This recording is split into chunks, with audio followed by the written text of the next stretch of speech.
భాగంగానే చిలుకూరు రంగరాజన్ గారిని కూడా కలిసి ఈ రామరాజ్యం కాన్సెప్ట్ చెప్పాలని వెళ్ళామండి. కానీ మేము వెళ్ళే సమయానికి ఆయన గుళ్ళో లేరు. ఉదయం 7-7:30 సమయానికి గుళ్ళో లేకపోతే ఇంటికి వెళ్ళామండి.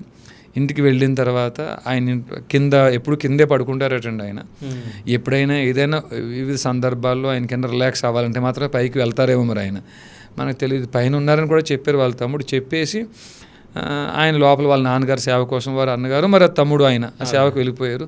ఆయన లోపలికి వెళ్ళి కూడా తలుపులే పెట్టుకున్నారు. ఆయన డోర్ ఓపెన్ చేసి పెట్టలే, తలుపు పెట్టుకున్నారు. మేము అరగంట సేపు వేచి చూసిన తర్వాత ఆ పెద్ద ఆయన వస్తే బాగుంది, 4 మాటలు చెప్పేసి వెళ్ళిపోదాం కదా, మా ఆత్రత మాది, మేము 20 మంది పైన ఉన్నాం.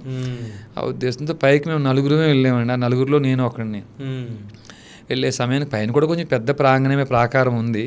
ఆ మొదటి అంతస్తులో ఒక గదిలో మేము వెళ్ళి, ఏ గదికైతే మేము వెళ్ళి చూసామో అక్కడ మాత్రం ఈ శబ్దాలు బయటకే వినిపిస్తున్నాయి. ఆ కిటికీల్లోంచి బయటకే శబ్దాలు వినిపిస్తున్నాయి. ఈ సశబ్ద నిశ్శబ్ద క్రియల మర్మం తెలిసినవాని నేను కాకపోయినా ఆ వచ్చే శబ్దాలు ఏం పని వారు లోపల చేస్తున్నారో అర్థం చేసుకోగలుగుతామండి.